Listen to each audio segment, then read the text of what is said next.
Muito boa noite. Nós estamos dando início a mais um Diálogo AMSUR. Os Diálogos AMSUR que ocorrem todas as segundas-feiras neste horário, 20 horas, é sempre desenvolvido pelo Instituto Sul-Americano para a Cooperação e a Gestão Estratégica de Políticas Públicas e conta sempre com a parceria tanto do Fórum 21, do portal Fórum 21, quanto do portal Rede Estação Democracia, de Porto Alegre. Hoje nós vamos tratar do tema Irã, como pivô da geopolítica no Oriente Médio e no mundo. Nós vivenciamos nessa última quinzena, primeiro, o, o ataque de Israel ao Irã, né, o bombardeio do Irã com retaliações, né, de contrapartida por parte do Irã, e nós assistimos na semana passada à entronização dos Estados Unidos, né, diretamente no conflito, com um bombardeio muito pesado mesmo, de uma série de pontos, alegadamente usinas nucleares, por parte dos Estados Unidos, com bombardeios pesados, com bombas de enorme efeito é, explosivo, com, né, equipamento bélico de que Israel não desfruta. É, e essa questão no Oriente Médio, com entrada agora direto no palco dos próprios Estados Unidos, nos fazem questionar sobre quais são de verdade os grandes interesses geopolíticos que estão em jogo nos confrontos ali, naquele território do Oriente Médio, né? É, a pergunta, nós estamos falando pura e simplesmente de um grande conflito existencial para Israel? Nós estamos falando simplesmente de genocídio de uma população, que é o que está ocorrendo na região de Gaza, com um genocídio extremamente brutal? Ou nós estamos falando também de mais do que isso, né? De envolvimentos na reconfiguração geopolítica mundial? De que nós estamos falando? Então, nós vamos hoje tentar abordar esse complexo, essa complexidade, com a participação de três pessoas que já estiveram conosco aqui em outras oportunidades. Nós vamos ter conosco o Costas Zizirros. O Costas Zizirros foi vice-ministro da Defesa da Grécia durante o primeiro governo do Siriza, né, em 2015. Foi deputado em seu país, né, renunciou ao seu cargo em protesto pelo governo não haver respeitado os resultados do referendo sobre a dívida externa grega. O Costas acompanha muito de perto, tanto pela geografia quanto por seu próprio deslocamento, por seu próprio envolvimento pessoal, acompanha muito de perto os acontecimentos no Oriente Médio. Teremos conosco também o professor Hector Luiz Saint-Pierre. O Hector é professor titular e coordenador executivo do Instituto de Políticas Públicas e Relações Internacionais da Unesp, onde também é líder do Grupo de Estudos de Defesa e Segurança Internacional, o GEDES.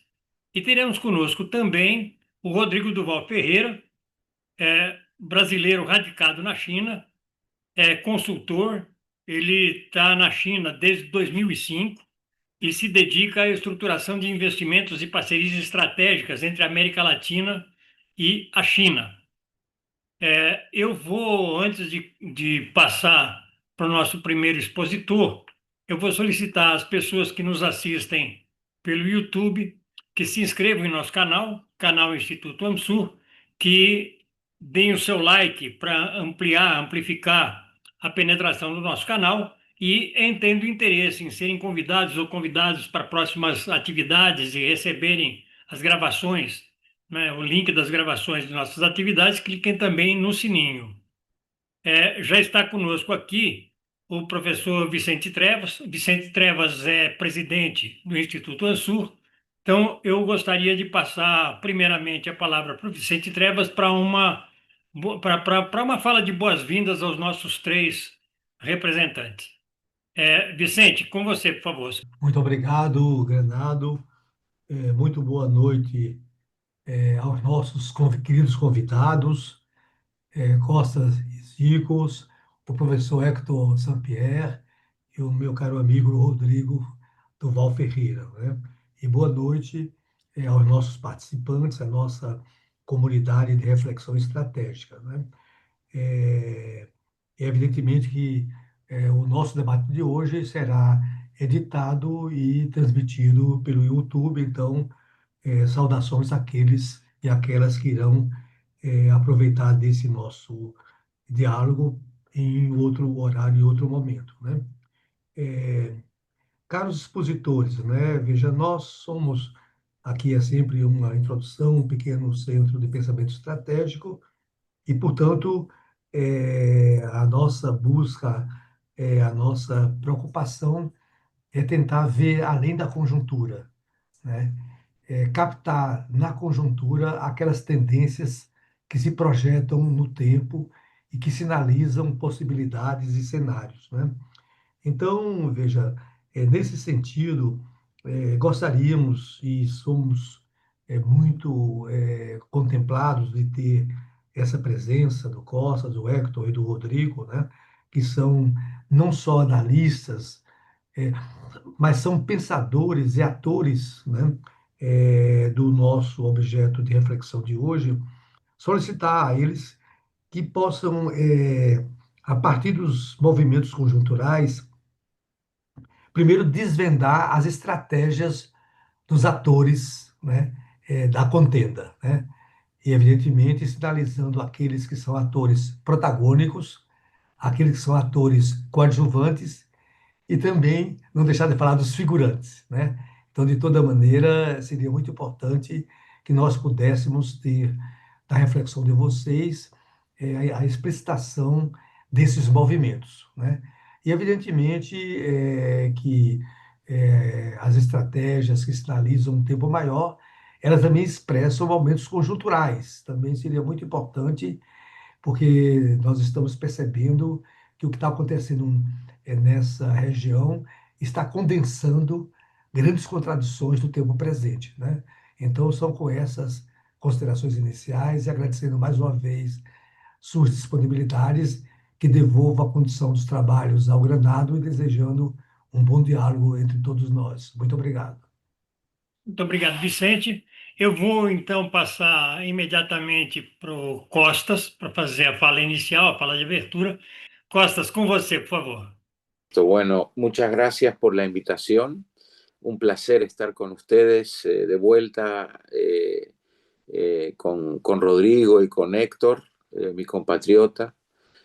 Bueno, yo creo que el tema de hoy, primero de todo, estar de acuerdo contigo, compañero Granado, porque apenas terminamos esta sesión, tengo la tentación de ir a pescar, porque es la hora de la pesca a las 5 de la mañana, 4 aquí en Grecia, así que quizás, quizás es bueno lo que me han hecho.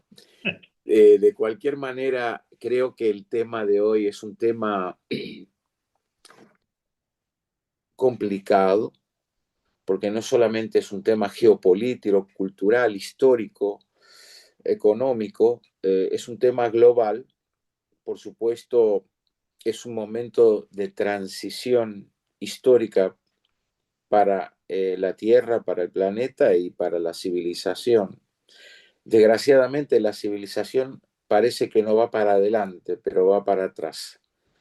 Y me refiero a lo que dijo el compañero Granado al principio, de que somos todos participantes directos o indirectos de manera negativa, positiva o pasiva de un genocidio brutal del pueblo palestino y de una guerra continua que ha comenzado de parte del Estado de Israel contra sus vecinos. Pero podemos ir un poquito más para atrás para tratar de conectarnos con el mundo euroatlántico, un mundo que comenzó hace 20 años más o menos, con la destrucción de estados, de países, de sociedades, de una realidad de la posguerra que ya no existen.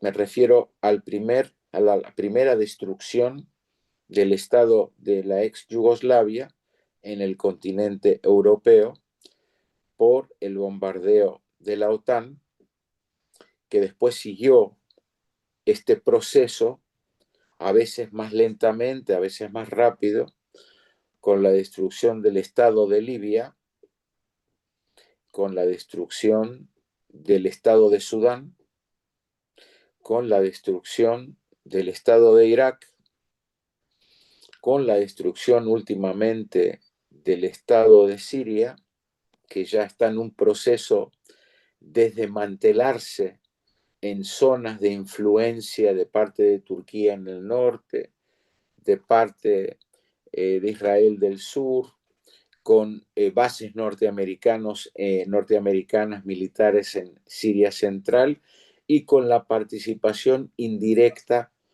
del pueblo kurdo, que se está manejando en este momento por el Estado israelí y el Estado norteamericano.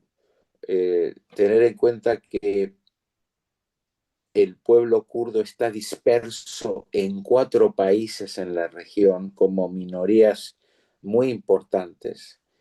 Hablo de Siria, de Irak, hablo de Irán, que también tiene una minoría kurda bastante importante, y por supuesto Irak.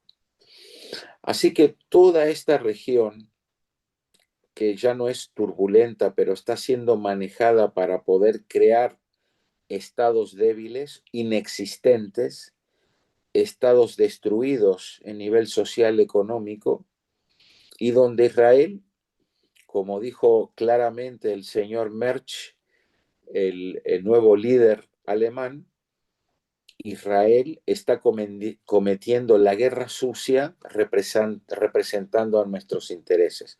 De esa manera lo calificó el líder alemán, el nuevo cancelar electo de Alemania. Así que claramente vivimos en una época donde ya no existe la diplomacia como la conocíamos.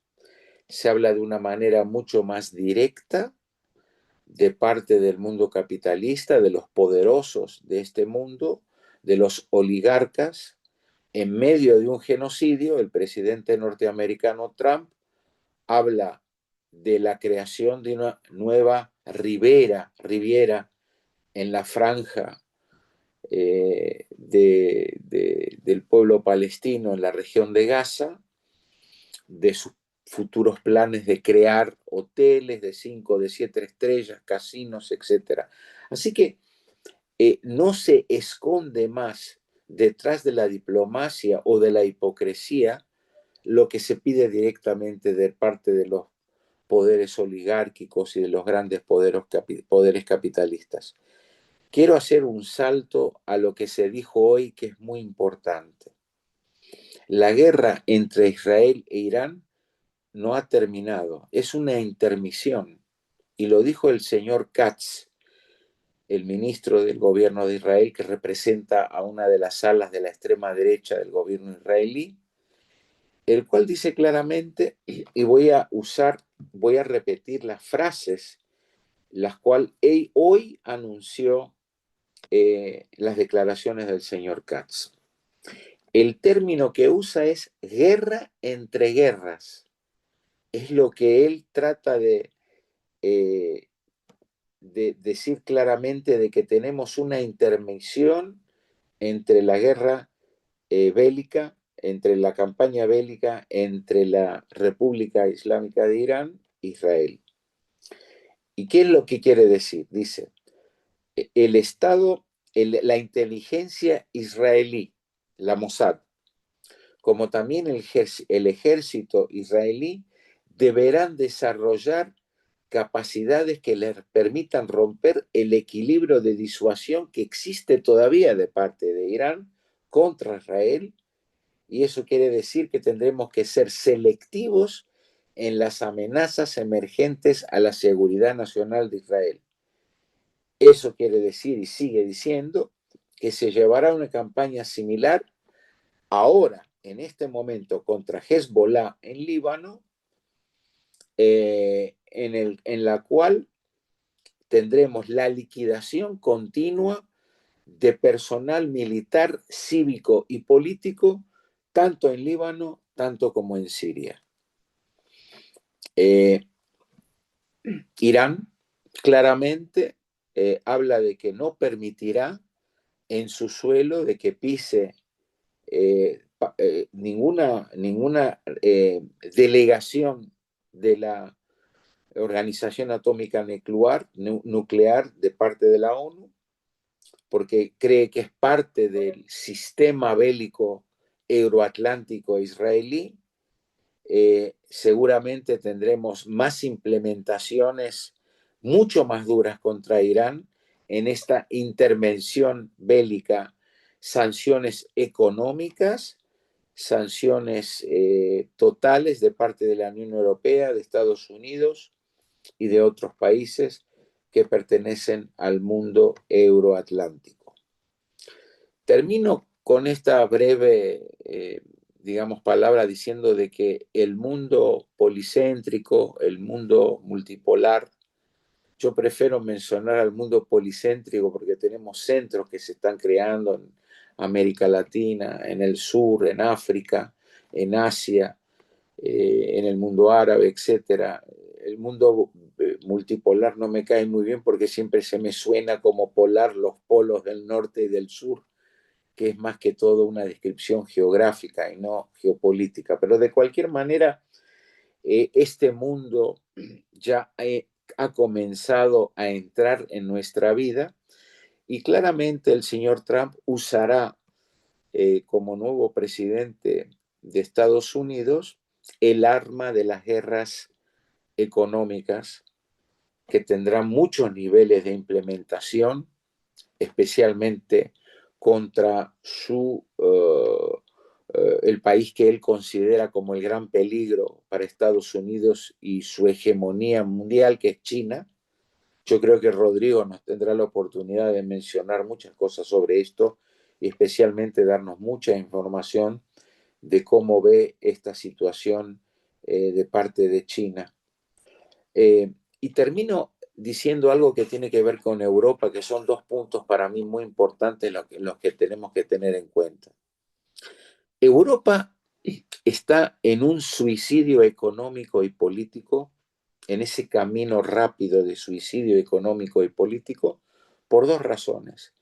Tenemos el crecimiento de la extrema derecha, de un neofascismo, de un neonazismo de las extremas derechas en Europa, un crecimiento social y político rápido en muchos países en la Unión Europea, y al mismo tiempo eso coincide con el cambio central económico de la Unión Europea de convertirse en una economía militar. Acompañar el militarismo y destruyendo lo poco que le ha quedado de su base industrial. Ha perdido mucho terreno en el nivel mundial y perderá más porque ya entra en un camino de rearmamiento militar contra la Federación Rusa. Tener en cuenta que la guerra entre la OTAN y la Federación Rusa sigue en Ucrania, sigue, y no solamente sigue, pero hasta hoy tuvimos también bombardeos de parte de Ucrania, de las fuerzas aéreas ucranianas, contra el territorio ruso y en Crimea también, usando por primera vez los misiles Storm Shadow de Inglaterra y Francia, que tendremos una reacción, parece mañana, de parte del gobierno ruso bastante fuerte, porque estas son armas que el gobierno ruso había declarado que, como son armas bélicas de larga distancia dentro del territorio ruso donde pueden bombardear, se consideraría de parte de la Federación Rusa como una metida indirecta o más directa de parte de la Unión Europea, de la OTAN.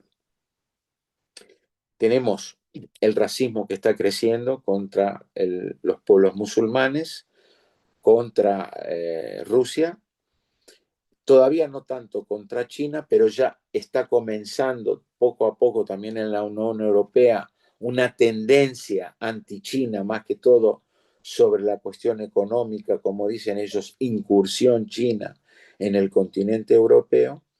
Así que tenemos una globalización desde el Medio Oriente, desde el mundo árabe, que está a pasos muy rápidos en nivel social, económico y militar. Creo que tenemos que tomarlo en cuenta todo esto porque se necesitan respuestas. Y estoy ansioso de escuchar a los demás compañeros y compañeras porque entrando en las respuestas y doy los títulos, ¿cuál debe ser el movimiento de paz hoy a nivel mundial? ¿Qué pasos tiene que tener?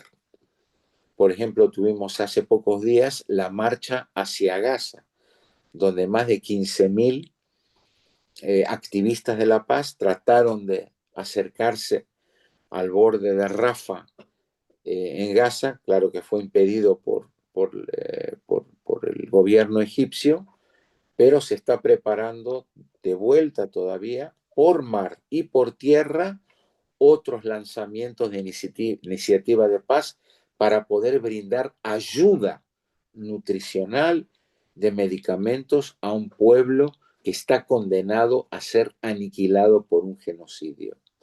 Así que tenemos primero esa iniciativa de parte de organizaciones de paz, de partidos políticos de la izquierda, etcétera, pero se necesita mucho más, porque ya hemos perdido mucho terreno en el derecho internacional.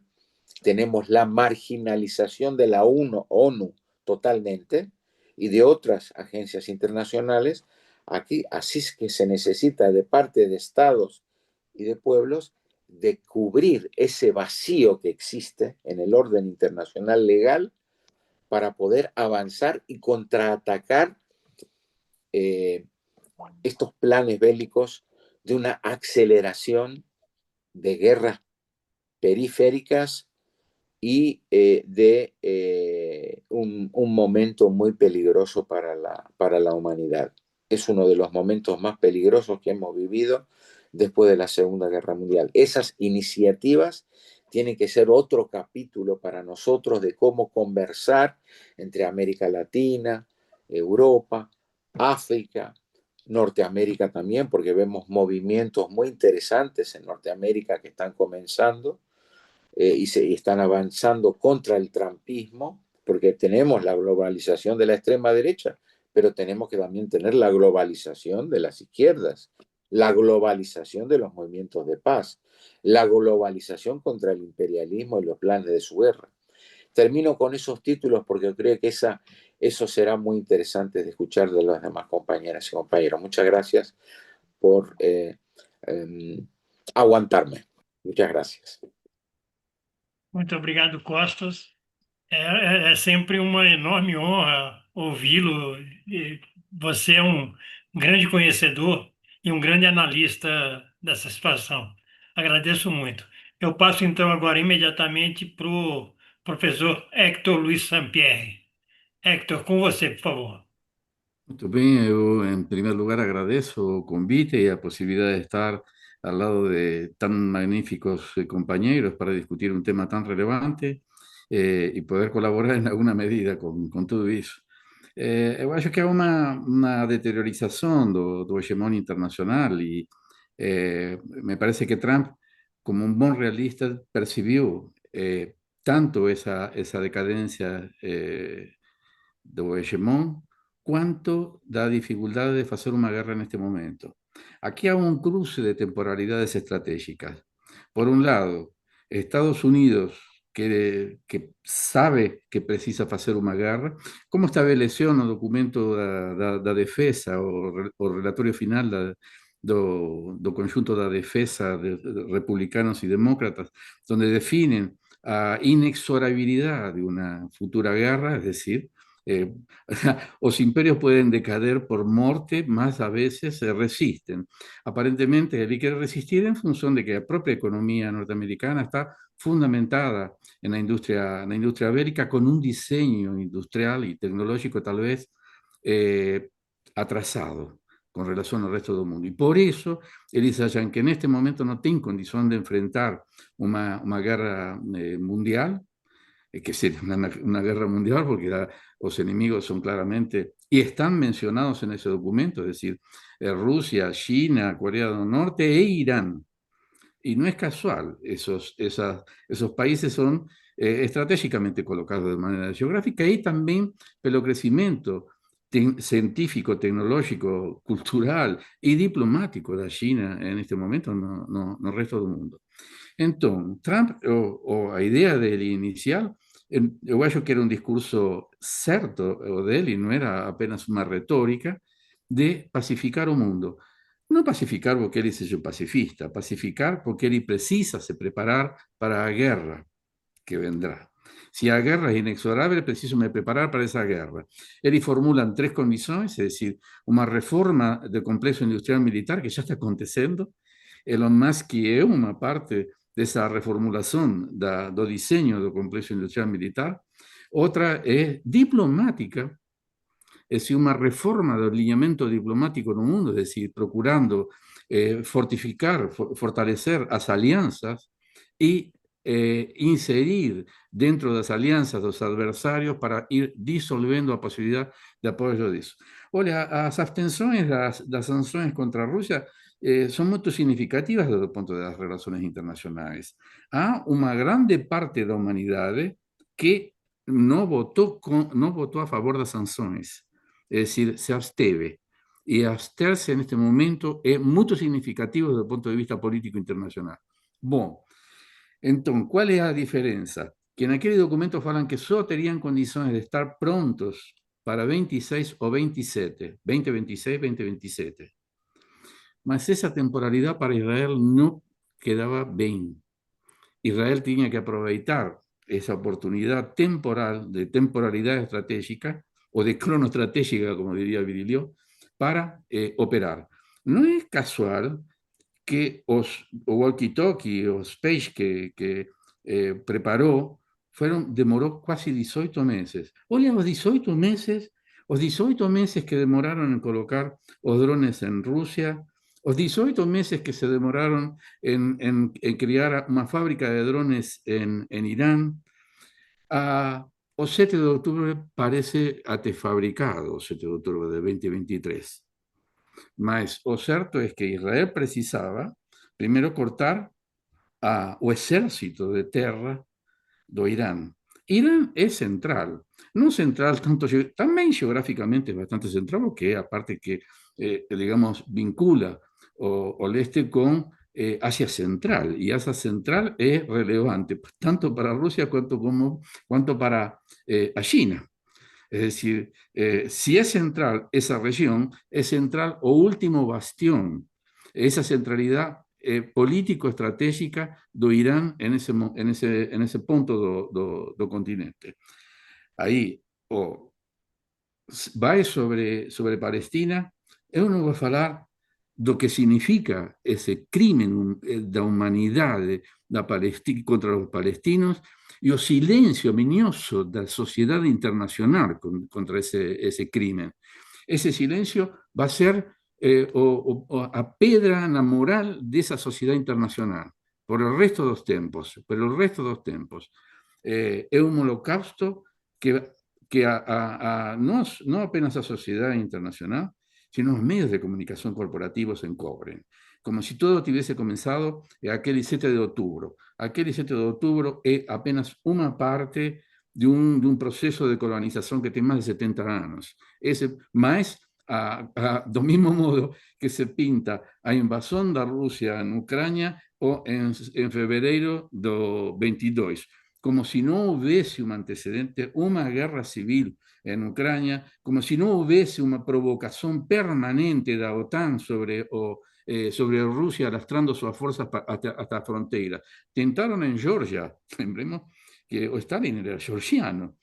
Ahora insisten en Ucrania, lembremos que Nikita Khrushchev era ucraniano, es decir, fueron personajes importantísimos para la Unión Soviética y que hoy están siendo manipulados pelos Estados Unidos, como a propia Victoria Nuland declaró en el Congreso. Es decir, ella estaba preparando ese golpe desde 2009. Es decir, cuando fracasó en Georgia, ya fueron para Ucrania para preparar el golpe en Ucrania. Bueno, Israel precisaba golpear en este momento.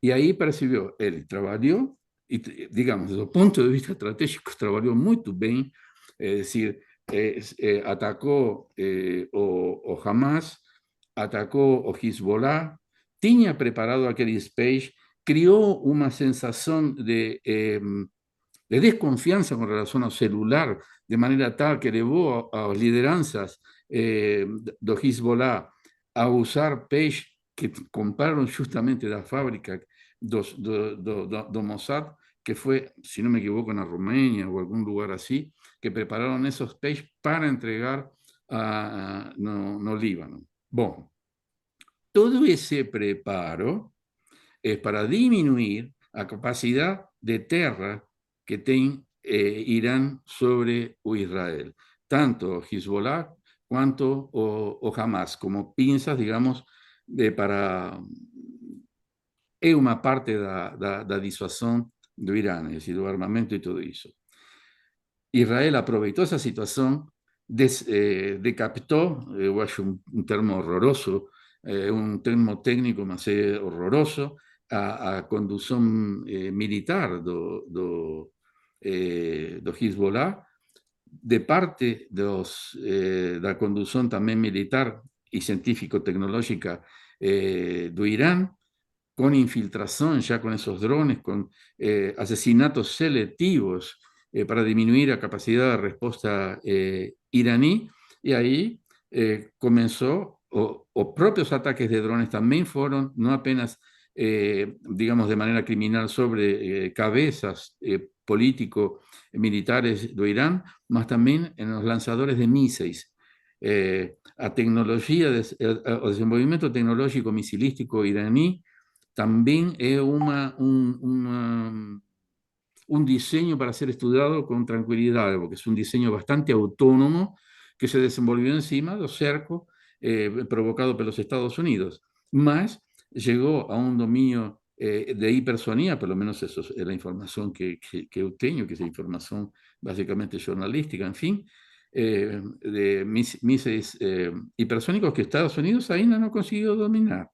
Es decir, China y Irán consiguieron ese diseño, ese desenvolvimiento de hipersonía misilística. Ahí Israel imaginó que ya podía atacar profundamente a Irán, tentó y no consiguió. La respuesta iraní fue muy fuerte, muy pesada. Y Israel no esperaba esa respuesta. Ahí Irán también ya estaba esgotado, lo que se llama esgotamiento táctico de ambos lados, es decir, a un consumo muy generoso de armamento y vidas que usted tiene que explicar, es decir, por qué está muriendo tanta gente, tanto del lado de Israel cuanto del lado de Irán. Estaban no van a pedir, mas estaban necesitando una tregua. Y Trump necesitaba una pacificación para llevar para su mercado interno. Él convenció, jugó aquellas bombas poderosas con una puntería discutible, a una profundidad discutible, mas suficientemente ritualística como para decir, bueno, yo cumplí con mi compromiso con Israel. Ahí tiró sus tropas das bases que o Irán anunció que bombardearía. Ahí o Irán tiene un satisfactor social también para relatar en las sociedades, y todos salieron victoriosos. Mas a cuestión ahí es la temporalidad, yo concordo con Costa, que esto es apenas una pausa en una guerra permanente. Una guerra que es a punta de una guerra mayor que está siendo postergada, y espero que sea eternamente postergada, porque hay una otra guerra que algunos autores llaman de guerra civil global, que é do capital contra o trabalho. Es decir, toda esa tecnología aplicada a vigilancia, controle y modulación de la percepción de las sociedades. Así están modulando percepciones en votaciones, como fue o Brexit, o como fue algunas de las votaciones más próximas. En fin, se modula con mensajes muy breves, como acorde con la paciencia que tiene la sociedad actual, que es una sociedad de impaciencia, de necesidad de novedades, avidez de novedades, como decía Heidegger, o de no tem tempo de entender a realidade que está acontecendo, o que nós estamos pagando os elos da cadeia da dependência. A nova escravatura é que o escravo está pagando pelo elo da dependência. Nós estamos entregando os dados que nos condenam à dependência. Como enfrentar todo isso? É decir, eu concordo con Costa, é decir, a extrema derecha está creciendo como fungo da podridão do neoliberalismo. O neoliberalismo está apodrecendo o estado de bienestar social y eso es lo que precisa como alimento de extrema derecha, un enemigo. Encima de ese enemigo se explican todas esas cosas brevemente, en 3 minutos, que es la capacidad de comprensión de esa sociedad do cansazo. Es decir, son 3 minutos que tienen o problema. ¿Quién es el problema? O Lula. Entonces, ¿cuál es la solución? Matar a Lula, acabar con Lula. Y ahí va creciendo un odio y va creciendo una expresividad. Se combate a ciencia, se combate Harvard, se combate a ciencia en general, de manera tal de que cualquier opinión vale lo mismo. La opinión de un profesor, la opinión de un clérigo, la opinión de un cualquier vale lo mismo. Ante esa vulgaridad opinativa, o mensaje va para el corazón, no para la razón. Ahí es o instrumento da extrema direita. E aí está o paradoxo da esquerda. Como faz a esquerda? Ou abandona sus compromisos con la verdad, con la explicación de la realidad, y va para mensajiños capaces de movilizar, o tiene la paciencia de organizar. A un autor que dice que a diferencia entre a masa y o enxame sería de extrema derecha, que opera encima de sensibilizadores individuales. Se trabaja encima de algoritmos que definen las inclinaciones de grupos sociales, y encima de esos algoritmos se dan mensajes que provocan determinadas reacciones. El enxame funciona individualmente por razones afectivas que llevan a un movimiento.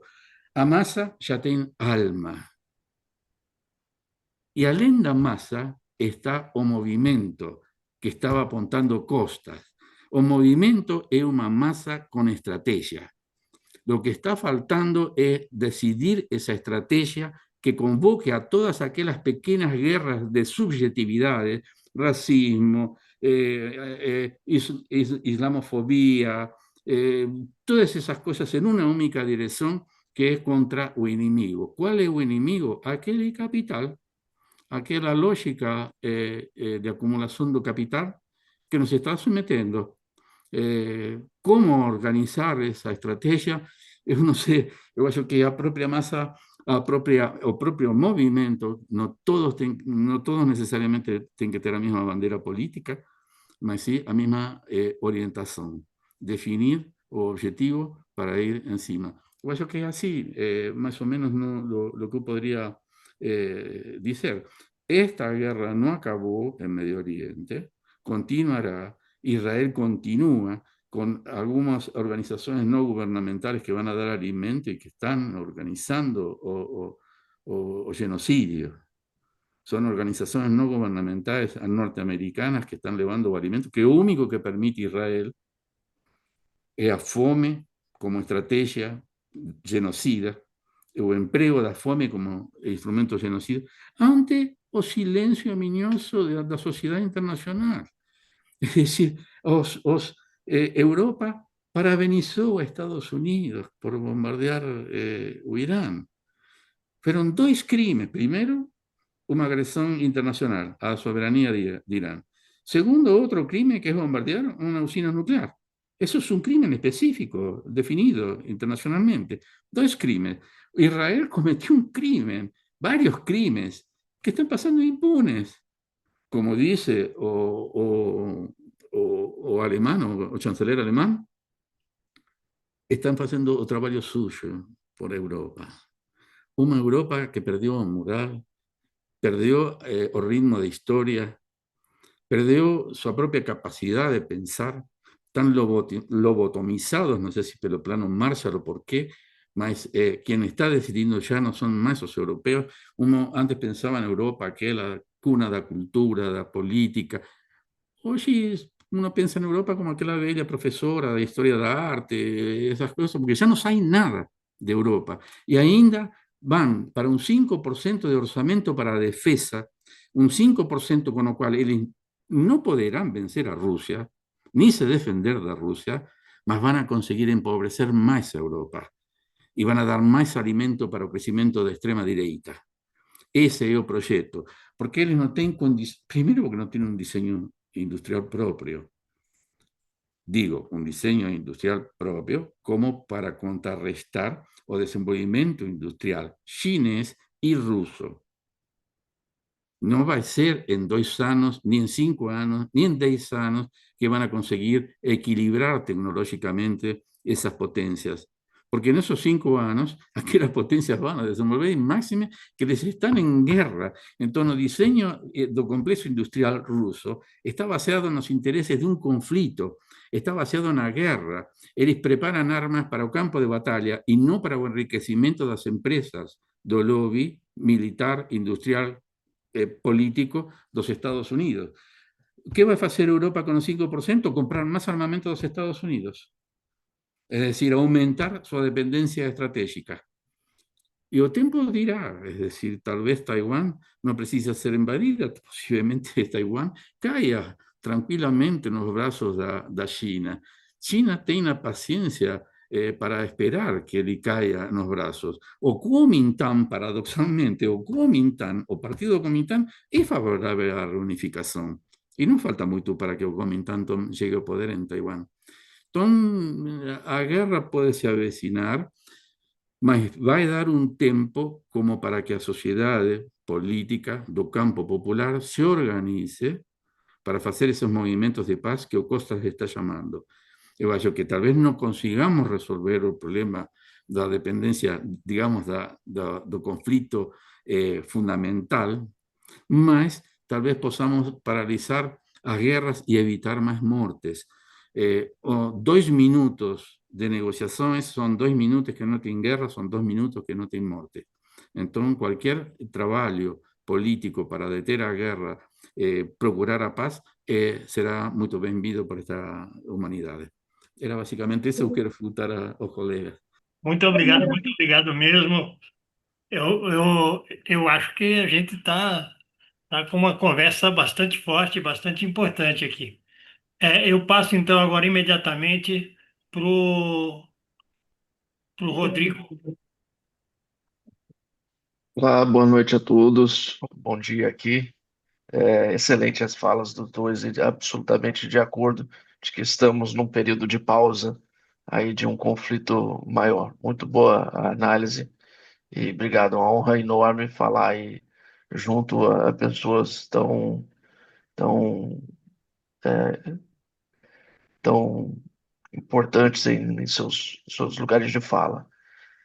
A minha ideia, a ideia do Granado em convidar aqui é posicionar um pouco a China dentro desse tema que a gente está discutindo, e é o que eu vou tentar fazer aqui. Eu fiz uma lista, né, de todas as manifestações oficiais chinesas durante esse período, desses últimos dias. Então, vou ler algumas coisas aqui. Então, vocês me permitem que de vez em quando eu pare para a leitura. Como o Costas e o professor Hector disseram, o Irã ele é importante demais por si só, independentemente da China ser um fator ou não, ele por si, pelo seu posicionamento geográfico, pelas suas reservas energéticas, etc. e tal, ele já tem uma importância suficiente que justifique e também, né, por ser a única pedra no caminho de uma presença Israel desse capital ali no Oriente Médio, sob domínio sobre essas grandes fontes energéticas, ele já é por si um fator que já condiciona, já dá motivações ao que aconteceu nesses últimos dias. Você vê que mesmo antes da ascensão da China como uma força que antagonize a hegemonia norte-americana, lá nos anos 80, do 80 a 88, já houve uma guerra Irã-Iraque, que diz que a China não é por si a motivação disso que está acontecendo, mas ela tem também a sua contribuição sobre a análise, uma análise, se a gente for fazer uma análise odierna ou contemporânea do que está acontecendo. Vamos lembrar que em 2015, né, houve a assinatura do Plano de Ação Conjunta Global, que é o acordo entre as 5 potências do Conselho de Segurança da ONU, mais a Alemanha, veja, né, que países, mais a União Europeia, junto com o Irã, para que, né, o Irã se comprometesse a determinadas regras, a determinadas quantidades de material nuclear, a determinadas quantidades, índices de enriquecimento, etc. e tal, possibilitasse a visita, né, da Agência Internacional de Energia Nuclear, em troca, né, de que não fossem impostas novas sanções. E é lá no governo Trump, no primeiro deles, e aí não é coincidência que essas coisas acontecem, mas é lá no governo Trump, em 2018, que os Estados Unidos ele sai desse acordo, abandona esse acordo, ao mesmo tempo em que negociava junto com Israel os acordos de Abraão e o domínio dessa região toda. A tentativa de uma aproximação de Israel com os Emirados Árabes, com a Arábia Saudita, etc. E o isolacionismo do Irã cada vez mais. Essas coisas elas não são coincidências, elas acontecem por um propósito, elas estão ligadas. A gente falou, né, do 7 de setembro, a popularidade do governo Israel ela tem caído desde então. A última pesquisa que eu consegui encontrar aqui, ela é de pouco depois do 7 de setembro, mas mostra uma desaprovação muito grande. Apenas 15% da população israelense estava apoiando o governo Netanyahu. Isso só tem caído desde então, mas eu não tenho pesquisas mais recentes. E, em contraposição a isso, 70% da população israelense ela apoia o bombardeio ao Irã, o ataque ao Irã. Então, você veja aí as contradições. E como que também a queda de popularidade do Netanyahu pode ter sido um fator relevante a isso tudo que aconteceu. Mesma coisa nos Estados Unidos, todos nós aqui acompanhamos, houve nos dias que precederam esses ataques, protestos violentos nos Estados Unidos contra a política migratória do Trump. A popularidade dele está em baixa, está em 53% de desaprovação nesse momento, e também pode ser isso mais um fator que contribua aí para o timing de por que isso acontece agora. A gente tem que buscar as motivações do que por que isso aconteceu e também o porquê disso ter acontecido nesse momento. E imagino que essas coisas sejam relacionadas. E aí vamos para, né, o preparo disso tudo. No dia 12 de junho, você tem pela primeira vez em 20 anos uma resolução da Agência Internacional de Energia Nuclear, sendo que o Irã não estava cumprindo com as suas obrigações. A minuta dessa resolução ela foi preparada pelos Estados Unidos, Reino Unido, França e Alemanha, veja que país, que coincidência de novo, dizendo que o Irã viola, né, o Tratado de Não Proliferação. Rússia e China rejeitam essa minuta, Brasil e Índia se abstêm. E durante todo o conflito, né, desde que Israel bombardeou o Irã, Israel começa essa agressão, Estados Unidos, França, Alemanha, Reino Unido sempre apoiaram em suas declarações a posição israelense e não a iraniana, muito embora a primeira agressão tenha partido de Israel sem consulta nenhuma ao Conselho de Segurança, sem nenhum respeito, né, às regras internacionais. No dia seguinte, você vê que as coisas elas foram ensaiadas, Israel bombardeia o Irã. Então, no dia seguinte da resolução, começa uma agressão que, obviamente, já estava preparada e já tinha sido feita em acordo com o que se discutia na Agência Internacional de Energia Nuclear. O representante chinês na agência é o Li Song. Ele declara,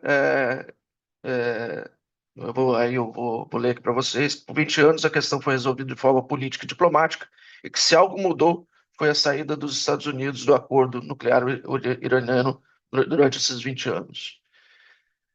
No mesmo dia, há uma outra declaração do governo chinês, o porta-voz chinês Lin Jian. Ele diz que a China está profundamente preocupada com os ataques de Israel ao Irã e com as potenciais consequências graves dessas ações. A China se opõe a qualquer violação da soberania, segurança e integridade territorial do Irã e se opõe às ações que aumentam as tensões e expandam o conflito. A nova escalada acentuada da situação regional não é de interesse de nenhuma das partes. Então, essa é a posição. E o Li Song, de novo, lá representante da NAE, aí no Conselho da Agência Internacional de Energia Nuclear, ele usa uma frase, que é uma citação chinesa interessante, que é: quem amarrou o sino no pescoço do tigre, que desamarre. E também no mesmo dia, ainda no dia 13, aí no Conselho de Segurança da ONU, o representante chinês, o Fu Zhong, ele faz um discurso de dura oposição, sobretudo por se tratar de ataques às estruturas nucleares de fins pacíficos. Ele pede um cessar imediato e um repúdio à situação em Gaza. Um professor da FUDAM, nesse mesmo dia, ele publica também uma coisa bastante interessante, e aí é uma opinião interessante que vai direcionando como é que esse debate ele é feito aqui na China. Ele é diretor do Centro de Estudos de Oriente Médio da Universidade da FUDAM, e ele diz o seguinte: Israel lançou o ataque a Irã nesse momento devido a múltiplos fatores. Nos últimos 2 anos, Israel não conseguiu resolver efetivamente a questão de Gaza, tem sido frequentemente atacado pelo movimento Houthi. Com o declínio do apoio público, o governo Netanyahu foi forçado a tomar essa ação arriscada contra o Irã para fortalecer sua base política de direita e estender sua própria sobrevivência política. Essa ação se baseia em grande parte no apoio internacional que Israel recebe dos Estados Unidos. O acordo nuclear iraniano de 2015 expira em julho desse ano. Na verdade, é outubro, mas isso é super relevante. E os Estados Unidos e Irã estão atualmente negociando sua renovação. Temendo o potencial do Irã de produzir urânio enriquecido acima de 60%, Israel está tentando um ataque preventivo para destruir instalações nucleares do Irã e preservar seu monopólio nuclear no Oriente Médio. No dia seguinte, no dia 14, a Organização de Cooperação de Xangai, né, que não é exatamente uma organização na forma com que é a OTAN, mas os países aqui da Ásia, eles emitem, logo no dia seguinte, então muito rápido, uma declaração contrária aos ataques, exigindo uma solução pacífica e diplomática. A Índia ela se distancia dessa declaração e ela declara não ter participado da formulação. Veja a posição da Índia, sempre como é, e a do Brasil também nessas coisas. No dia 14 também, no dia seguinte, o ministro de Relações Exteriores chinês, o Wang Yi, ele liga tanto para o ministro de Relações Exteriores do Irã, o Abbas Araqchi, quanto para o ministro de Relações de Israel, o Gideon Sa'ar, conversa com os dois, pede proteção à população chinesa e as representações diplomáticas chinesas, essas duas conversas elas foram publicadas depois. Do lado israelita houve, né, muita explicação da motivação, etc. e tal, mas a posição chinesa é bastante clara nas duas conversas de repúdio ao ataque de Israel. Aí, dia 16, pulando aí um dia, né, existem as trocas aí de agressões. Porta-voz do Ministério das Relações Internacionais chinês, o Guo Jiaqun, responde a uma jornalista iraquiana de uma rede chamada Rudal Breakidia, que o chanceler, né, Wang Yu havia conversado com os dois lados e insistiu que voltassem as negociações diplomáticas como o único caminho possível a uma paz duradoura. Nesse mesmo dia, e aí eu vou tentar, eu mando depois para o Granado, né, talvez possa mandar para todos. Existe um editorial do China Daily, então, uma publicação oficial do governo chinês, bastante interessante, e que posiciona bem qual é a, a opinião da China sobre tudo isso que está acontecendo. E a posição da China ela é bastante ambígua. Se de um lado, né, o Irã ele é fundamental à segurança energética chinesa, de outro, a China também ela é contra a nuclearização do Irã, de certa forma por um acordo não escrito de que para que se evite a nuclearização de Japão, Coreia e Taiwan. Então, a China, de certa forma, ela se opõe e o Irã também se nuclearize, o que existe na proliferação de armas nucleares, temendo que essa proliferação venha também aqui para o teatro do leste asiático. No Weibo, o Weibo como se fosse um Twitter aqui da China, um ex-editor do Global Times, ele também faz uma publicação interessante sobre os interesses chineses envolvidos, e isso vai direcionando aqui a opinião pública dentro da China. No dia 17, né, a embaixada da China, tanto em Israel quanto no Irã, ela lança advertências, um aviso de evacuação dos cidadãos chineses. E aí você vê que no dia 16 a coisa já estava indo para um outro patamar de, de, de agressões mútuas. Foi o dia em que o Israel havia bombardeado a transmissora de TV estatal iraniana. A All China Journalists Association ela faz uma declaração condenando esse bombardeio, dizendo, né, independentemente da justificação, atacar instituições de comunicação social com poder de fogo ultrapassa os limites da civilização. De novo, o Guo, o porta-voz do Ministério de Relações Exteriores, ele responde a jornalistas, né, posicionando a China dentro desse tema. E uma das perguntas que é feita é se os BRICS fariam, né, uma declaração conjunta. Ele se desvia dessa pergunta, ele não responde claramente, dizendo apenas que, né, que várias organizações multilaterais o estão fazendo, condena, né, o bombardeio à transmissora, sem declarar que se trata de um crime de guerra, foi uma outra pergunta, ele não diz isso claramente, mas ele condena o bombardeio à transmissora, e apoia, né, a declaração dos conjunta que saiu de 21 países árabes,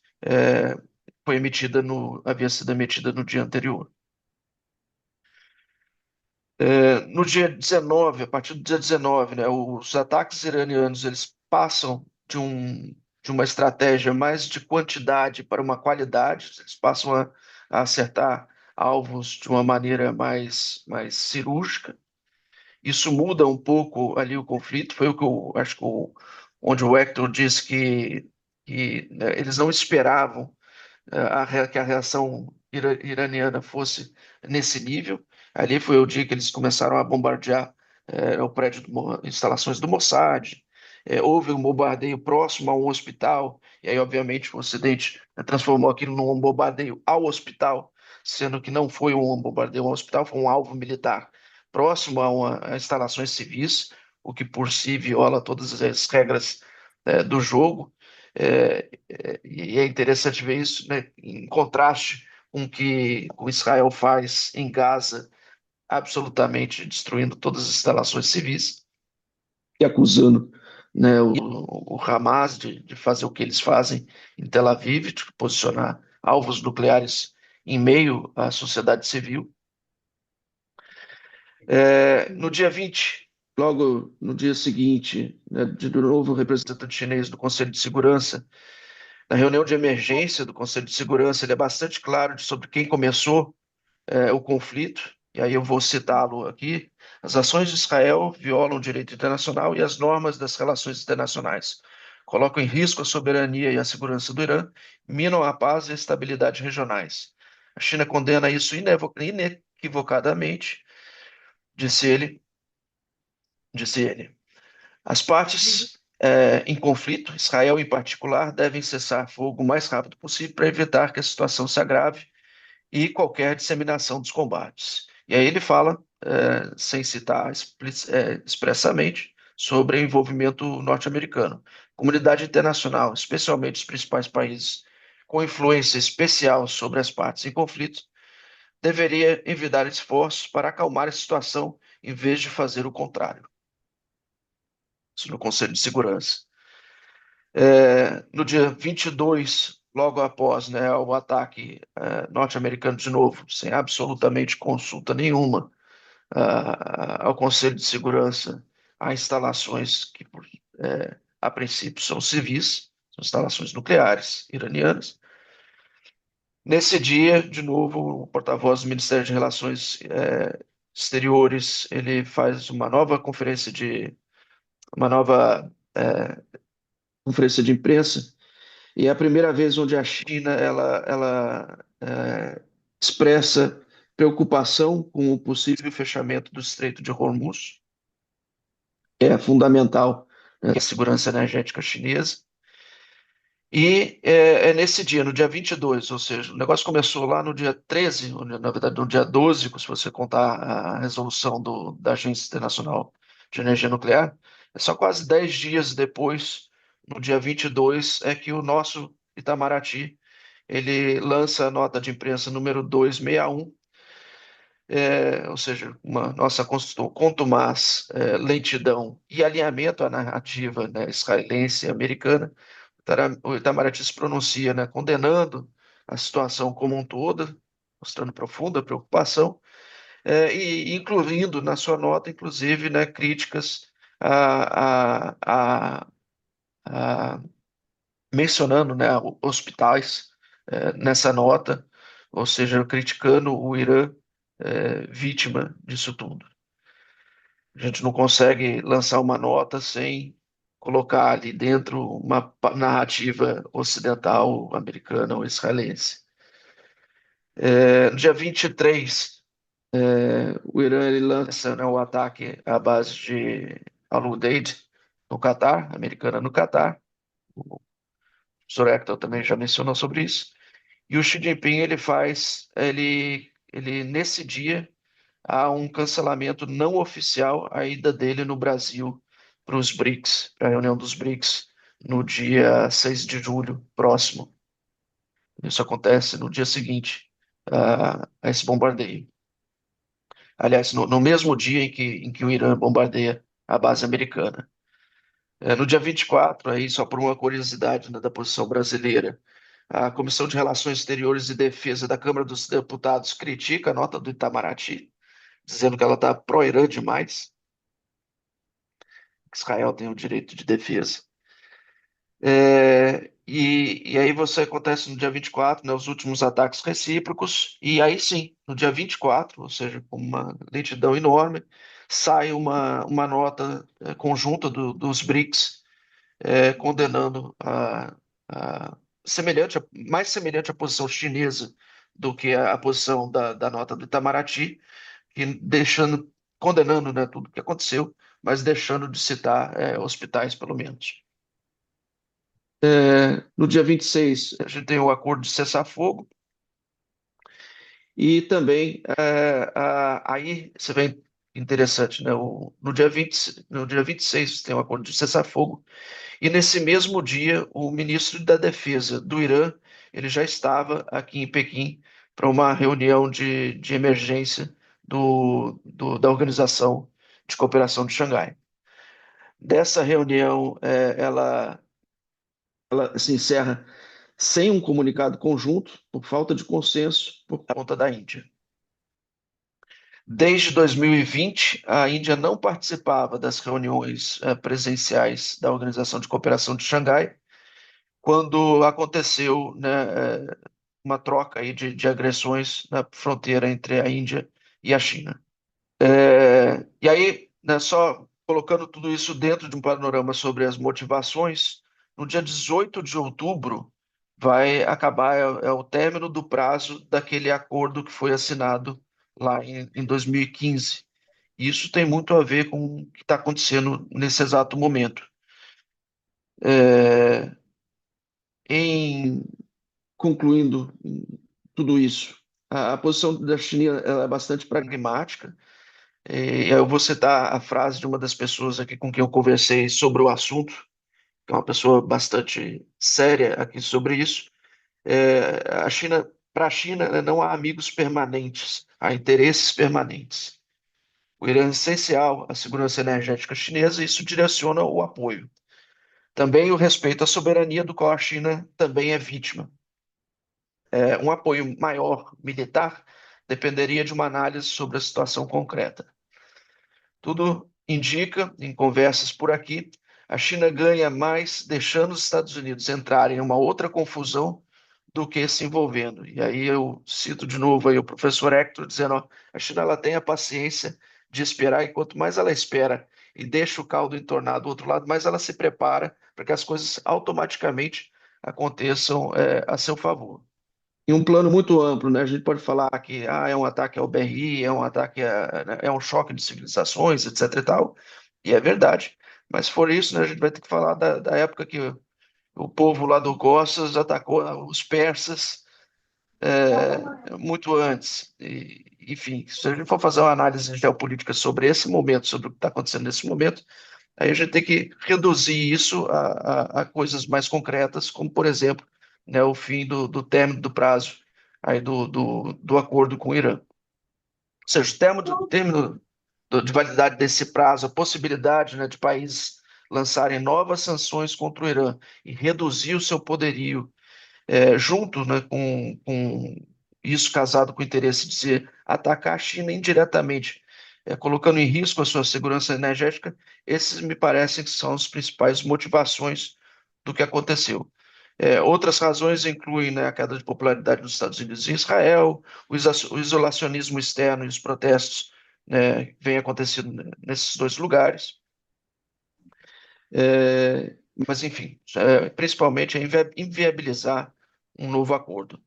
O resultado é que nós acordamos nessa semana em um mundo onde o Conselho de Segurança, né, a OMC, todas aquelas estruturas que já não valiam muita coisa na prática hoje, mas que a gente fingia, né, que ainda eram válidos. Esse período de hipocrisia, ele acaba, hoje em dia está, né, escancarado. O Amorim ele faz uma fala bastante irritado, né, sobre esse o fim da diplomacia, e aí resta a pergunta, né, o que a gente vai construir sobre essas ruínas. Então, é basicamente isso. Obrigado.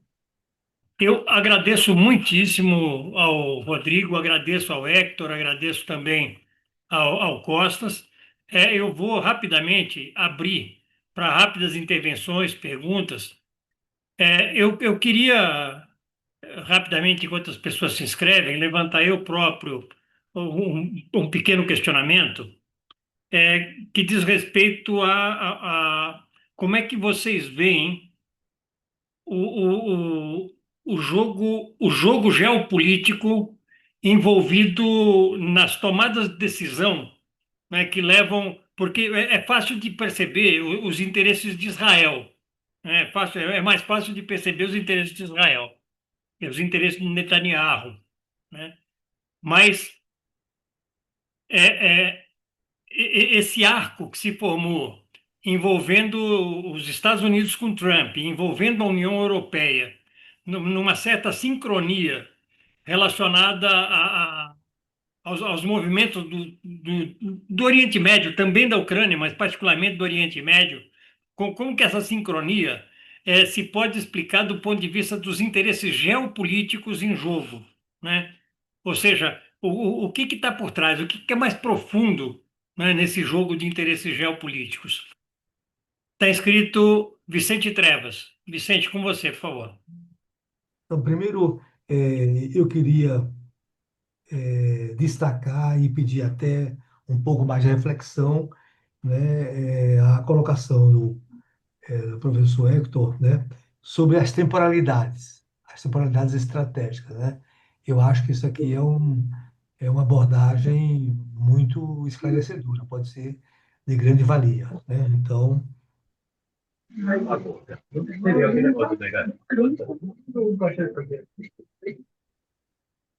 o, a outra questão é também pedir ao nosso querido companheiro Costas, né, é um pouco ele desenvolver mais o movimento de resistência pelos movimentos de paz. Quer dizer, quais seriam, né, as potencialidades, né, e a própria sustentabilidade dessa, dessa postura, né? E a terceira questão, para mim, é a mais complexa, né? E que eu reti da exposição de vocês é que nós estamos numa fase de preparação da Grande Guerra entre aspas, né? Ou seja, todos esses movimentos de recuos, de tréguas e tudo, estaria na lógica, né, de preparar a Grande Guerra, né? Evidentemente que aí surge o tema geral da guerra, e, claro, a gente está trabalhando muito em termos práticos com a guerra econômica que se expressa nas sanções, né? A guerra política que se expressa em desestabilizar governos e destruir estados, né? E isso foi muito bem relatado, né? É, a guerra híbrida, né? Que envolve a grande manipulação da opinião pública, da percepção, né? Mas eu queria falar, e foi citado no nosso diálogo, de uma guerra subjacente, que seria a guerra civil, que está se manifestando ainda de formas moleculares, né? Ou seja, eu posso até dizer que podemos inferir da dinâmica dos conflitos dos Estados Unidos como uma explicitação ainda numa fase inicial de uma guerra civil. A mesma coisa, podemos colocar isso na dinâmica dos países europeus, né? E evidentemente que essa guerra civil tem o lado reativo à concentração da riqueza e o aumento da pobreza, mas também tem uma guerra civil do ponto de vista da acumulação capitalista e, portanto, uma guerra civil cujo objetivo é extrair a riqueza, né, das nações e dos povos. Então, eu queria um pouco o comentário de vocês a esses respeitos. Muito obrigado, Vicente. Bom, como não tem ninguém inscrito, eu devolvo então imediatamente pro Costas. Costas, com você, por favor. Ligação Bueno, de Costas, isso. sí, sí, sí. Yo creo que, bueno, el tema está entrando en una etapa donde tratamos de encontrar respuestas a todo lo que se puso sobre la mesa, que creo que es muy constructivo de parte de Héctor y de Rodrigo, pero tratando de explicar un poquito las contradicciones que existen en las sociedades europeas, que son contradicciones en las cuales la izquierda tiene que construir su propio terreno de respuestas. Se habló de movimientos de paz. Voy a señalar dos o tres paradigmas, ejemplos. Por ejemplo, tenemos los sindicatos de Gran Bretaña, que en los últimos años han creado espacios de sanciones de parte de los sindicatos, revelando el papel que juegan bancos e intereses capitalistas de Gran Bretaña que están completamente atados con los intereses bélicos de Israel, de la industria bélica israelí. Entonces ya tenemos abiertamente donde se descubre, se menciona a la sociedad cuáles son los bancos interesados en Gran Bretaña, y son los propios empleados y los sindicatos de estos bancos que han revelado lo que está pasando y las conexiones detrás de la cortina entre el capital británico y la industria bélica militar israelí. Digamos, mostrar la verdad y después seguir a un paso de sanciones populares, sanciones que crecen desde abajo contra el Estado militar bélico israelí. Eso es un ejemplo, y hay otros ejemplos también en Francia. Les voy a mencionar a Francia porque ahora tengo que mencionar el ejemplo heroico de una diputada francesa de origen palestino que participó en el buque que fue atacado en el Mediterráneo cerca de Malta y que fue atropado por las fuerzas israelíes junto con un compañero brasileño también y otros compañeros de otros países que fueron encarcelados en Israel por pocos días, donde tuvimos un movimiento de solidaridad con estos compañeros, pero eso no es solamente la cuestión de cómo señalar la solidaridad, es de que la compañera francesa de origen palestino, Ramida, habló de cómo fue interrogada por los procesos legales de Francia, donde le querían quitar, ella es diputada del Parlamento Europeo, le querían quitar la ciudadanía francesa por haber sido calificada como antisemita. ¿Por qué? Porque habló sobre Palestina y el derecho de la defensa del pueblo palestino contra la guerra genocida de Israel. Tenemos también de parte del Estado europeo, del Parlamento Europeo, de Estados europeos, de cómo usan el sistema legal para perseguir, y el Estado alemán es quizás el Estado más significativo contra la lucha de los palestinos, de los musulmanes, de los árabes que viven en Alemania. En Alemania está prohibida la bandera palestina.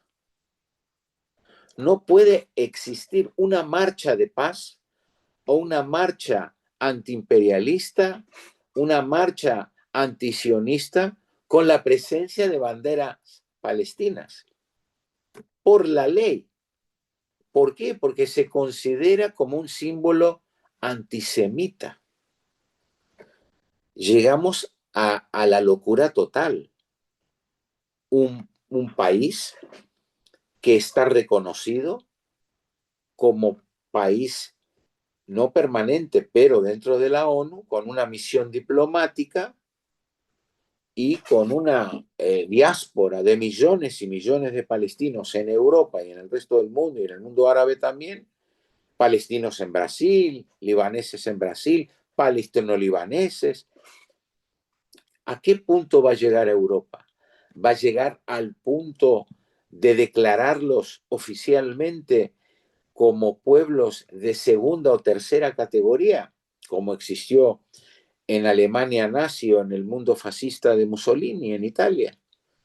En Europa se están construyendo en este momento, bajo el disfrazo legal y político de las fuerzas sistémicas, ya un Estado donde se persiguen las ideas, los símbolos y las luchas que defienden al pueblo palestino, que mañana puede ser para cualquier otro pueblo.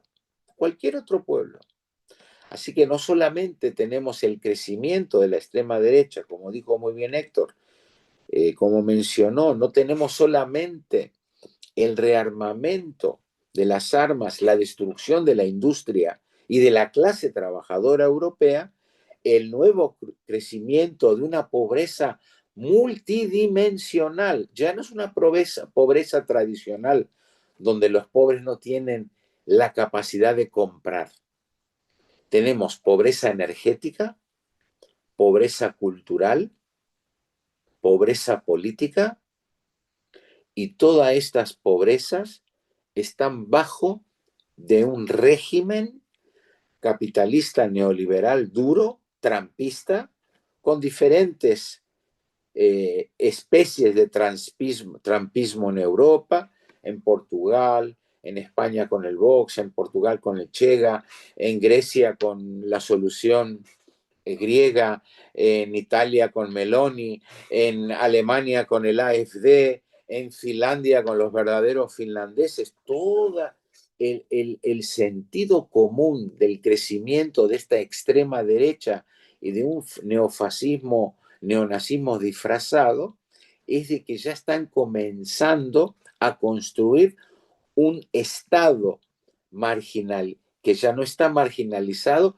pero que entra en el mundo político, en los parlamentos, con voces de extrema derecha. Así que la lucha de los pueblos europeos por la paz es primero liberar a Europa del neofascismo y del neonazismo que ya está creciendo paralelamente, no como un copy-paste, no como una repetición histórica del siglo XX, es un neofascismo y un neonazismo modernizado, disfrazado. Ahí necesitamos que la izquierda también pueda entrar en esas batallas ideológicas, en estas batallas sociales de los sindicatos, de los movimientos de la paz, los cuales tienen que crear espacios de pensamiento y solidaridad entre todos los pueblos de Europa, la clase trabajadora, y especialmente sobre las minorías en Europa. Minorías que ya están siendo marginalizadas. Tenemos minorías de millones de trabajadores de Pakistán, de Bangladesh, trabajando en los campos en el sur de Europa. Manos de obra en la economía agrícola, o totalmente sin representación sindical, aplastados económicamente, socialmente, sin derechos, donde sus hijos no pueden ir a las escuelas. Tenemos ya guetos formalizados en Europa que están creciendo en una capacidad muy rápida. Este es el deber de la izquierda y de las izquierdas en Europa, de reorganizar y tener estrategias, como dijo Héctor muy bien. Tácticas y estrategias, donde no tenemos que estar todos en común y coincidir en todo, pero tenemos que elaborar ciertos puntos críticos en esta estrategia para poder elaborar campos de sanciones contra la extrema derecha, contra el imperialismo norteamericano, contra el sionismo israelí y contra el rearmamento de Europa, que es la idea central de reorganizar una nueva extrema derecha en Europa. Estos son los títulos de las batallas que tenemos que dar. Se tiene que elaborar mucho en eso. Por eso lo que estamos haciendo esta noche se tiene que repetir en las universidades, se tiene que repetir en los locales de trabajo, en las fábricas, en los campos, para que los pueblos ya protagonicen para defender sus propios derechos para la paz, contra la guerra, contra el sionismo, contra el genocidio y contra la extrema derecha. Ese es el enemigo. Tenemos que describirlo, tenemos que verlo con nuestros ojos, sentirlos, sentir el dolor. Muchas veces dicen nuestros compañeros, hombres, mujeres, dicen, uy, no puedo ver por mi móvil las imágenes del genocidio en la Gaza. No, tenemos que sentir el dolor. Tenemos que sentir el dolor de las madres y los padres y de los niños para identificarnos con este holocausto que se está llevando a cabo, porque es un holocausto que va a ser repetido en otros pueblos y en otros países. En esto no va a parar. Si la humanidad no para con este holocausto hoy en día, esto se va a repetir. Y hay que parar ahora. Muito obrigado, Costas. Obrigado mesmo, pesado.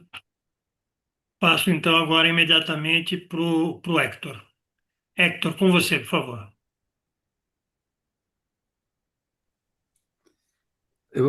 Vou tentar me ater às perguntas.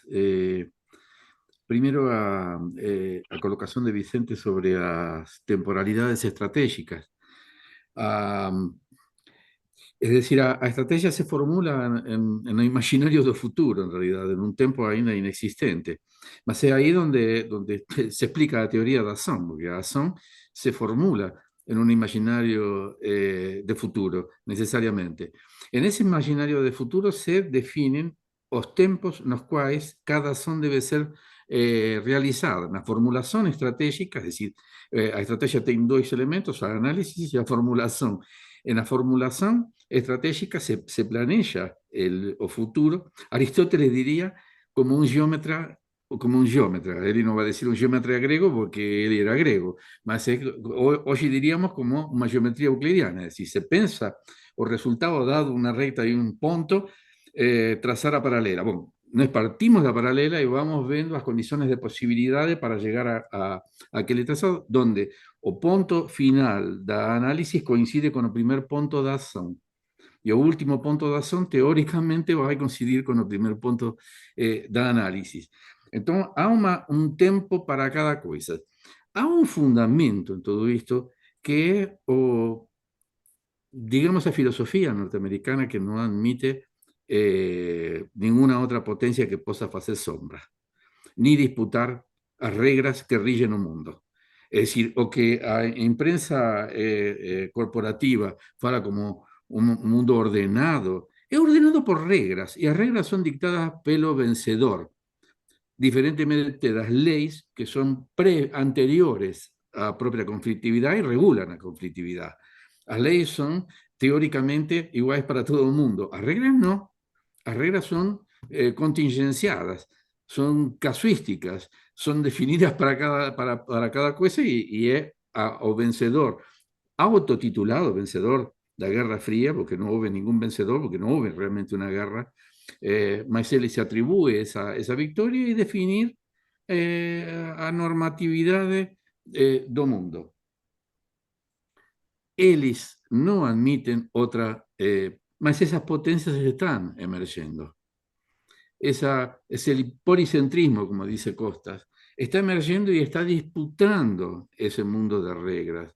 O policentrismo es visceralmente contra un mundo de reglas, porque lo que quiere es discutir una normatividad igual para todos los países, es decir, cada país un voto, cada país un derecho, en fin, todo el mundo tiene los mismos derechos. En este mundo actual, no todos los países son iguales, a tal punto que Israel, como estamos aquí mencionando, es capaz de hacer un ataque autodenominado preventivo, y eso no es, tem textos sobre lo que es un ataque preventivo. Yo entiendo que no tiene territorio como para trocar espacio por tiempo, mas eso es una agresión clara, tipificada como una agresión a soberanía. Bueno, Europa no condenó, como no condenó a Estados Unidos, es decir, ¿por qué? Porque Estados Unidos es quien define las reglas.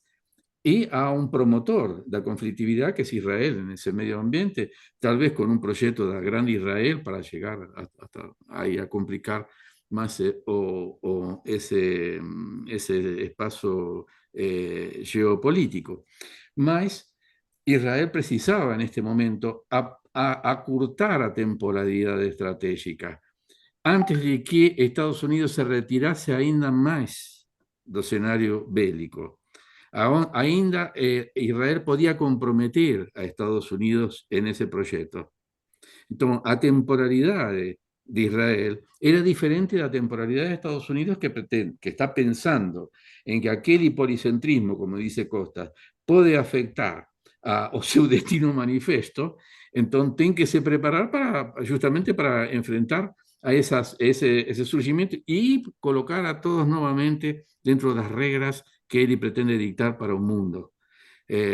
Son dos tiempos que se encontraron en ese momento.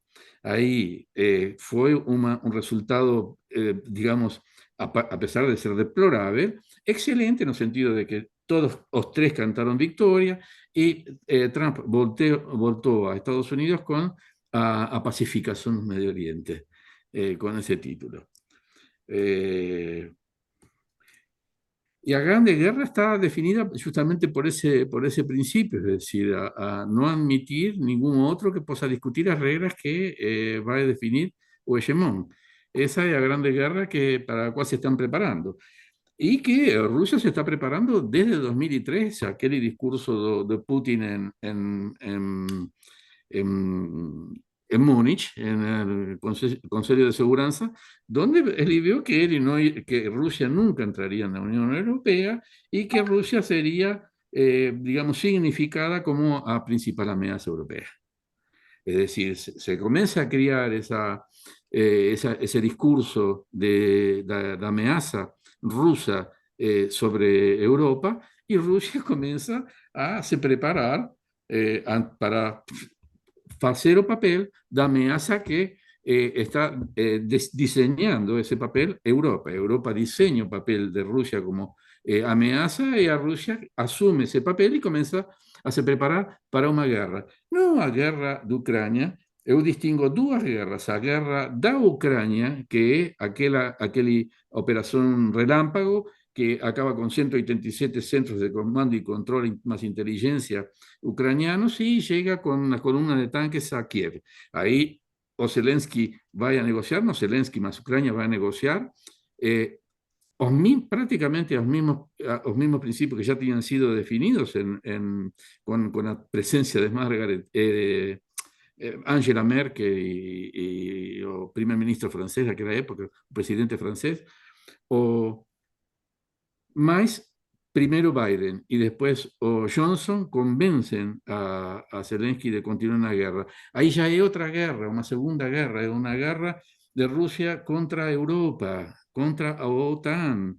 Por eso les pasa a una tienen que abandonar aquella estrategia, digamos, rápida, de ataque rápido, y pasa a formar una defensa de tres niveles de defensa de profundidades. Se preparando para una guerra de desgaste, no contra Ucrania, que podría aniquilar rápidamente, para una guerra que él está previendo contra a OTAN, o directa o indirectamente.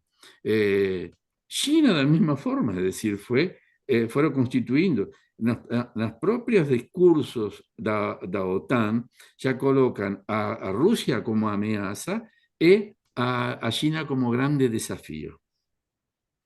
China no va a ficar quietinha esperando a ver portarse bien para que Europa considere que ella no es un enemigo. Comienza a se preparar bélicamente.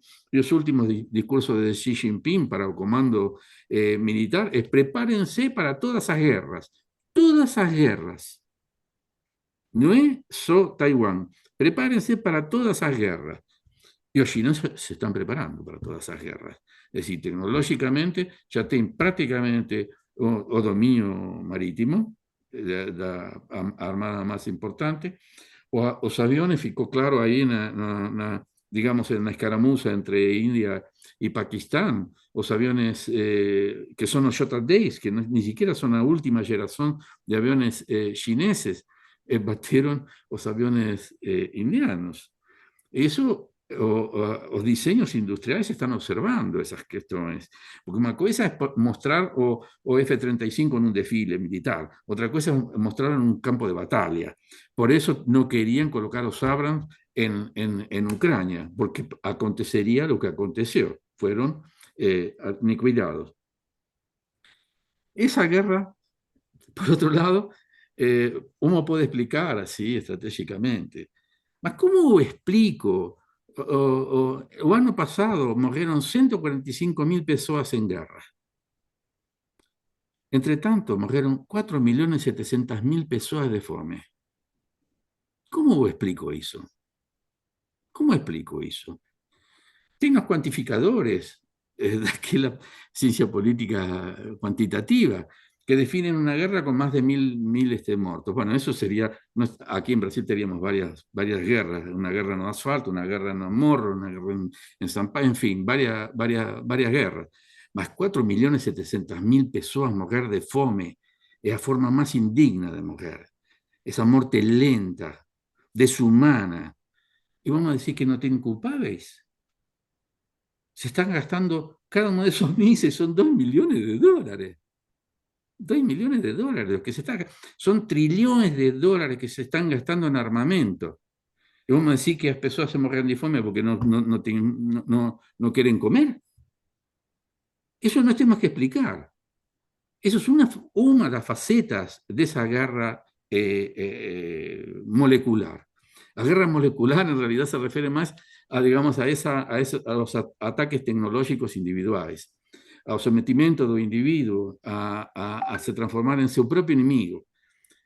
Como dicen, si para Foucault la guerra era neuronal, era viral, porque vinha de fora, la observación era observación do corpo, una observación externa, viral. Hoy la guerra es neuronal. Hoy la guerra penetra en la mente de cada uno de nosotros.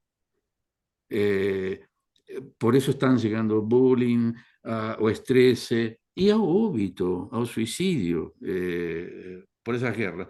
Y también el reconocimiento de que tienen sectores sociales que son descartables, que no podemos admitir a muerte de sectores sociales porque son pobres, porque son negros, porque son gays, porque son o que forem.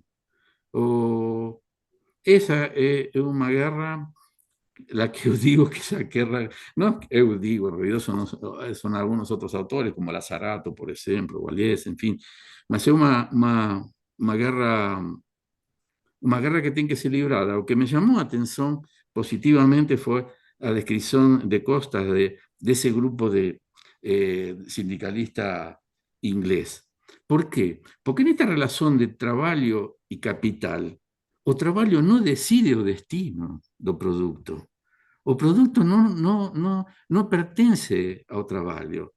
Quien define para dónde va y cómo va a ser utilizado o producto de esa relación de trabajo y capital no es o trabajo, es o capital.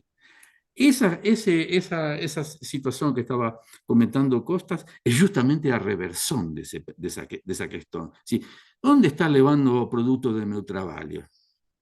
Sin mi trabajo no tiene ese producto. Entonces yo quiero decidir qué se produce, por qué estamos produciendo armamento y no estamos produciendo comida. Eso es una cuestión que los trabajadores tienen que se preguntar. Más que por enquanto no se preguntan. Es decir, a tal alienamiento, alienación. Es decir, yo no tengo idea de lo que estoy produciendo. Estoy produciendo una porca que puede ser utilizada en una bomba, más puede ser utilizado en un pulmotor para salvar la vida de alguien. En fin, más o trabajo está desconsiderado de esa relación de producción. Tal vez pase por ahí, eso me da un cierto ánimo, Costa, es decir, a idea de que los trabajadores comiencen a discutir lo que están produciendo y para quién se está entregando o producto de mi trabajo, porque al final me están tornando cómplice de un genocidio. Porque é isso de que se trata. Então, eu fiquei bastante interessado. E a ideia desses movimentos com estratégia. Eu acho que talvez essa seja a saída e que de isso tenhamos que discutir mais. A ideia de um movimento, da organização de movimentos que se activem e produzam. É decir, al final, toda esa tecnología, yo lembro, más o menos unos 30, 40 años, no nos imaginábamos que toda esta tecnología nos llevaría a una democracia participativa tipo Grecia antigua, me refiero. Es decir, mas no, esta tecnología se transformó en una siglada. Es decir, es a forma como manipulan nuestra percepción y cómo anticipan nuestra acción. Nos obligan a actuar de determinadas formas que no entendemos por qué, mas estamos haciendo cosas que si tuviésemos un tiempo para contemplar, para refletir, no haríamos. Y hacemos porque el tiempo nos está acelerando y lo que nos acelera el tiempo es esta tecnología que hace parte de la guerra. Esto es un instrumento de la guerra. Esto es lo que lleva a guerra a molecularización da misma. Mas, bom, é minha impressão, Vicente, desculpa se a forma na qual eu falo um pouco enfaticamente, mas eu não consigo me controlar minhas raízes. Muito obrigado, Hector. Muito obrigado mesmo. Passo então agora para a última observação do Rodrigo. Rodrigo, com você, por favor. Obrigado, Granado. Tá, eu vou tentar responder, na verdade, a sua pergunta, Granado, sobre, né, o que que existe por trás dessa sincronia entre interesses americanos, israelitas, franceses, alemães, etc e tal. Eu arrisco dizer, né, e aí a gente tem que se perguntar, né, são os Estados Unidos que mandam em Israel, é Israel quem manda nos Estados Unidos, e na verdade é o capital sobre os dois, é o mesmo capital, e sobre boa parte da Europa também. Então, eu arrisco por aí, tá? Aí, né, é nessa resposta que está a sincronia. A sincronia são os interesses desse mesmo capital. É o capital digital, sobretudo norte-americano hoje em dia, capital especulativo financeiro, bancário, que sempre houve, tanto nos Estados Unidos quanto na Europa. Eu discordo um pouco, né, com aquela fala de que Israel está fazendo trabalho sujo para a Alemanha, uma Alemanha decadente. Na verdade, a decadência da Alemanha e da Europa fazem parte também desse projeto, desse mesmo capital. Foi esse mesmo capital que causou o Brexit lá atrás, que causou, né, colocar a Europa numa situação hoje em dia de insegurança energética, causou, né, colocar a Alemanha, França numa posição hoje em dia de recessão econômica. E aí eu acho que a gente já conversou isso outras vezes aqui, de que os alemães, os europeus, eles são, né, muito social-democratas, mas coloca na frente do alemão 10 anos aí de recessão e vê o que acontece. O capital está causando tudo isso propositadamente, essa militarização da Europa, né, do qual a gente falou, tudo isso faz parte de um mesmo projeto. Então, acho que a resposta para essa questão da sincronia anda um pouco por aí, né, com a acessão de uma outra de um outro projeto de civilização, com um outro centro, né, de poder no mundo, e aí eu digo não só da China, mas Rússia, os BRICS, como um todo, acaba ocasionando que esse capital tome algumas decisões de forma sincronizada. Eu responderia por aí. E aí, só um comentário rápido aí sobre, né, o projeto de Grande Israel, o professor Hector mencionou. É uma notícia aqui, o Costa está a par também, né, de que nesse exato momento, milícias na Síria estão em alerta na fronteira com o Líbano, preparados para invadir. Isso está acontecendo nesse exato momento, e há um interesse israelense também para que isso aconteça. Essas coisas elas não são coincidências. O Netanyahu ele fez uma declaração anteontem, dizendo que tomaria ações para expandir os frutos da paz depois da guerra. E parece que são essas as ações que estão para acontecer nesse momento. Essa é a minha contribuição. Muito obrigado, Rodrigo. Un último comentario muy breve. Sim, sim, sim. Tiene autores que están diciendo que esto es muy parecido a 1914 y a decisión sindical en aquel momento, es decir, que prefirieron morrer sobre una bandera imperial que por una causa proletaria. No sé cuál sería la salida en este momento, mas tal vez se pueda fracturar a frente de esa guerra, de esa grande guerra que estamos mencionando, en guerras de clases, en guerras libertadoras, como diría Costa. Muito obrigado novamente, Hector. Eu quero agradecer muitíssimo, ao Costas, ao Hector e ao Rodrigo. Eu acho que a gente teve uma sessão hoje pesada, pesada, né? Para mim surpreendeu positivamente. Eu acho que a gente pôs o dedo em cima de questões que são fulcrais, né? Então quero agradecer muitíssimo. Eu vou solicitar a todas as pessoas que nos assistem pelo YouTube que estejam conosco novamente na próxima segunda-feira no novo Diálogo Amzur.